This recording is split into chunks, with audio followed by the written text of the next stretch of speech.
Hello everyone, this is Preeti Gupta from Ambe International School, Nayagaon, Kota. Today we are going to start Civics, Chapter 2, Vision Set by our Constitution. Let's start Chapter 2, Vision Set by our Constitution. In this video, we read about vision that are set by our constitutions. Learning outcomes, first point is the preamble to our constitution. हमारे constitution का जो preamble है या preface हम कह सकते हैं, उसको रीड करेंगे. Second is ideas transformed into laws. Third is fundamental rights. Fourth is directive principles of state policy. Fifth is fundamental duties and sixth is case study child labour in India. Introduction. We all read books. All of them start with an introduction or a preface. जितनी भी हम books पढ़ते हैं वो सब किससे start होती है? An introduction. बुक का एक इंट्रोडक्शन लिखा होता है कि बुक के अंदर क्या है, बुक का उद्देश्य क्या है, ऑब्जेक्टिव क्या है, कंक्लूजन क्या है, वो सारी चीज़ें इंट्रोडक्शन में मेंशन होती है. या तो वह इंट्रोडक्शन होता है या प्रीफेस होता है. Similarly our constitution is like a detailed book. इसी तरह से हमारा जो कॉन्स्टिट्यूशन है वह भी एक डिटेल्ड बुक है, बहुत बड़ी बुक है. And the preamble is it's preface. और इसका जो प्रीएम्बल है वो क्या है? इसका प्रीफेस या इसका इंट्रोडक्शन पार्ट है. The preamble is an introductory statement stating the AIIMS and objective of the constitution. अब जिसका प्रीएम्बल है, इंट्रोडक्शन है, वह क्या बताता है हमें? इसके स्टेटमेंट के बारे में, इसके एम्स के बारे में, ऑब्जेक्टिव्स के बारे में कि जो हमारा कॉन्स्टिट्यूशन है उसका मेन एम क्या है, ऑब्जेक्टिव्स क्या है और किन विजन्स पर यह वर्क करता है. The preamble affirms the determination to secure liberty of thought. Constitution का जो प्रीएम्बल है वह हमें बताता है टू सिक्योर, जो हमारा कॉन्स्टिट्यूशन है वह सिक्योर करता है लिबर्टी ऑफ थॉट, थॉट की लिबर्टी, एक्सप्रेशन की लिबर्टी, बिलीफ एंड फेथ की liberty, worship, equality of status and opportunity, and to promote a feeling of fraternity amongst the people, ensuring the dignity of the individual and the unity of the nation. It means यदि हम अपने आप की dignity बनाना चाहते हैं, यदि हम अपने आप को फ्री रखना चाहते हैं, तो हमें अपनी कंट्री में ब्रदरहुड की फीलिंग से वर्क करना होगा और तभी हम अपनी फ्रीडम को बनाए रख सकते हैं.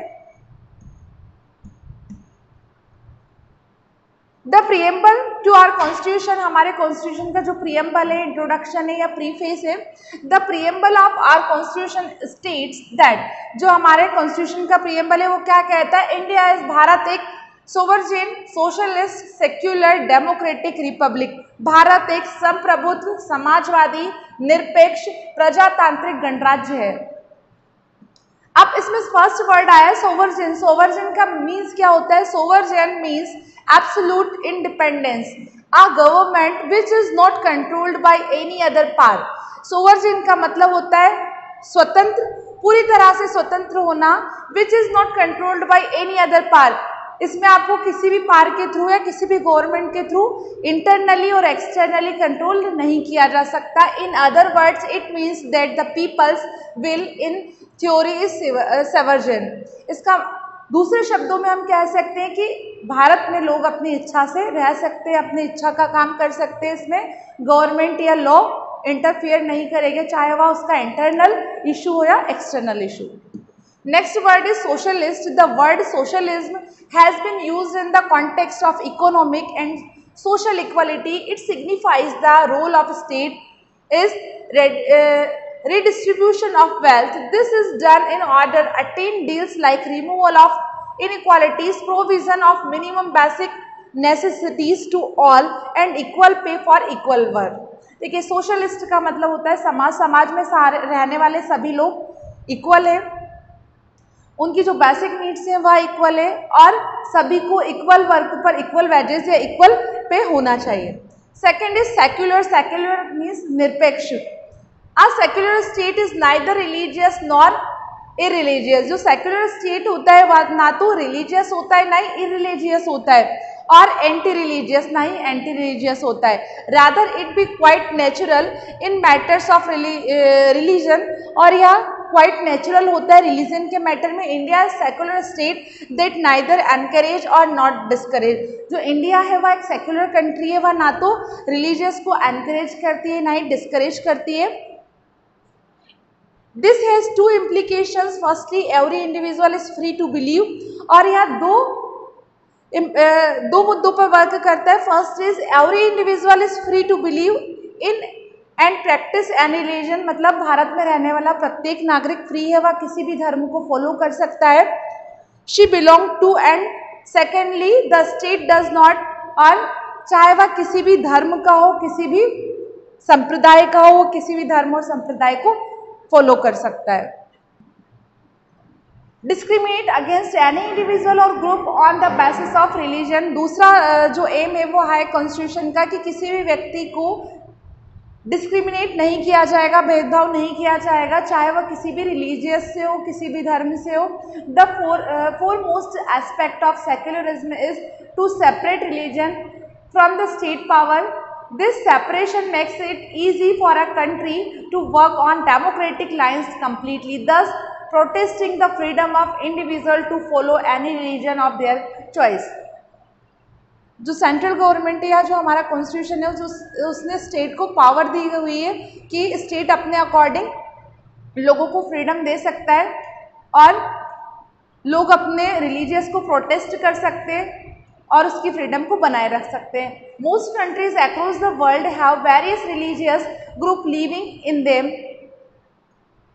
It is most likely that one of these groups is in majority. In such a case, if the majority religious group get a hold of the state power, then it may misuse the power of resources against the people of other religions. देखिए क्या होता है, most of countries मतलब सभी कंट्रियों में बहुत सारे group of religions है और जहाँ पर मेजोरिटी होती है, जिस रिलीजियस की मेजोरिटी होती है उसे अगर ज़्यादा पावर दी जाएगी तो वो अपनी पावर का मिसयूज़ कर सकता है। इसीलिए जो इंडिया है उसमें सेक्युलर जो फीचर है उसको अडॉप्ट किया गया है। इसके थ्रू सभी रिलीजियस को इक्वल पावर दी गई है और सभी को इक्वल रखा गया है। This could result the discrimination, दस disrupting peace and harmony in the country. The minority religion group can also be prevented from practicing their own religious. Hence it is important to separate religion from the state to safeguard the freedom of individual to practice any religion of their choice. अगर जो majority religious है यदि सारी power उनके हाथ में आ जाएगी तो क्या होगा, जो माइनॉरिटीज़ वाले रिलीजियंस है वो उनके साथ डिस्क्रिमिनेशन होगा, उनको डोमिनेट किया जाएगा। इसीलिए जो हमारा कॉन्स्टिट्यूशन है उसमें स्टेट को यह पावर दी गई है कि the state to safeguard the freedom of individual. जो स्टेट है वह सभी इंडिविजुअल की या व्यक्तिगत स्वतंत्रता को बनाए रखे और वह व्यक्ति किसी भी धर्म को फॉलो कर सकता है, वह उसकी इच्छा पर निर्भर करता है। The strength and assert it's secular nature, the Indian constitution mandates that the Indian state should adopt various strategies. The Indian state should not promote any single religion and treat all religious equally. देखिए जो भारतीय संविधान है उसका यह एक strength है कि उसने सेक्युलरिज्म को चुना। इससे क्या हुआ कि सारे धर्म एक समान हो गए, किसी के साथ भी डिस्क्रिमिनेशन नहीं हुआ, ना ही किसी को डोमिनेट किया जा सकता है। इसकी जो फर्स्ट फीचर है, the Indian state should not promote any single religion. जो इंडियन स्टेट्स है कोई भी स्टेट क्या नहीं कर सकता, एनी सिंगल रिलीजियस, किसी भी सिंगल धर्म को प्रमोट नहीं कर सकता, and treat all religious equally, और सभी धर्मों को वह एक समान ट्रीट करेगा। Second, the Indian state should follow A policy of non intervention, the respect all religious sentiments without interfering with any of the religious practices. जो इंडियन स्टेट्स है वह सभी धर्मों को एक समान रखेगा, सभी धर्मों को एक समान रेस्पेक्ट देगा, किसी से भी भावनात्मक रूप से जुड़ने की कोशिश नहीं करेगा। Third is the Indian state should follow a policy of intervention if and when the need arises to support social or cultural growth. For example, it may support a religious community to open and run its own educational institute to help uphold its culture and identify. देखिए ये जो third point है, it means यदि कोई भी religious अपना individual institute, educational institute खोलना चाहता है तो जो इंडियन स्टेट है वो क्या करेगा, उसको सपोर्ट करेगा और उसकी सोशल और कल्चरल ग्रोथ में सपोर्ट करेगा ताकि वह धर्म या वह रिलीजियस अपनी सोशल और कल्चरल ग्रोथ कर सके. Next is the Indian state should ensure that any religious group does not dominate the others. It means Indian state constitution यह ध्यान रखेगा कि कोई भी रिलीजियस ग्रुप किसी अदर रिलीजियस ग्रुप को डोमिनेट ना करे.